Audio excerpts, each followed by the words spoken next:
192 km entre Frameries et Dour pour cette 43e édition du Grand Prix Le Samin. Nous sommes le 29 février 2012. Les 110 premiers kilomètres à travers le Borinage, le pays d'Ath et le pays de la Leuze en Hainaut a été animé par une échappée matinale de 6 coureurs. Case, De Moitié, De Villers, Van Melsen et Dennis Van Under qui ont tenu jusqu'à 8 minutes 30 sur le peloton. Ensuite, on est arrivé sur le circuit final à faire 5 fois autour de Dour. Et là, l'échappée matinale a été reprise après des offensives au sein du peloton à 24 km de l'arrivée. Les formations Garmin, Vacances Soleil, Française des Jeux ont été les principales équipes à organiser la poursuite derrière les échappés.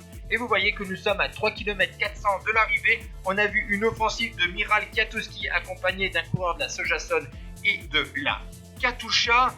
Le peloton est à nouveau regroupé à 2 km 700 de l'arrivée. Maintenant, vous connaissez le final. C'est pas le même final qu'il y a actuellement avec les pavés et les petites portions montantes. C'est un circuit un peu moins difficile, pour pas dire beaucoup plus facile. Et donc, c'est les sprinters qui vont donc se disputer la victoire sur cette édition du Grand Prix Le Samin. C'est la formation Radio Shack maintenant qui emmène le peloton. La formation Radio Shack travaille pour le sprinter italien Jacopo Nizzolo. C'est au tour de la formation Omega Pharma de emmener ce peloton. Elle travaille pour Matteo Trentin ou Kiki, un des deux Italiens, mais on voit que c'est surtout Trentin qui est en bonne position dans la boîte dans ce petit peloton d'une trentaine de coureurs, puisqu'on attaque le dernier kilomètre.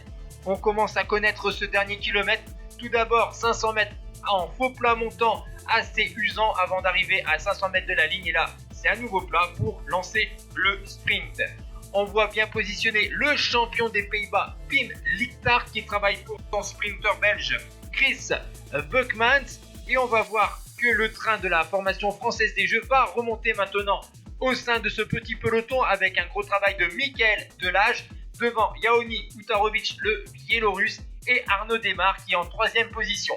Et à 400 mètres de la ligne, quasiment, c'est Chris Buckmans, le Belge de la formation Vacances Soleil, qui lance le sprint de très loin. Il a mis quasiment un vélo d'écart avec ses adversaires et on voit derrière le jeune sprinter français avec les manches Arnaud Desmar, champion du monde espoir à Copenhague. Le français de 20 ans va déborder le Belge dans les derniers mètres et remporter un deuxième succès professionnel après la 6e étape du Tour du Qatar. Déception donc pour le Belge Chris Buckmans, vous voyez, il avait beaucoup d'avance, il se retourne et là il se fait dépasser par le sprinter français. 3e place pour un autre jeune sprinter français, Adrien Petit de l'équipe Cofidis, 4e Anthony Ravard, 5e Jacopo Nizzolo.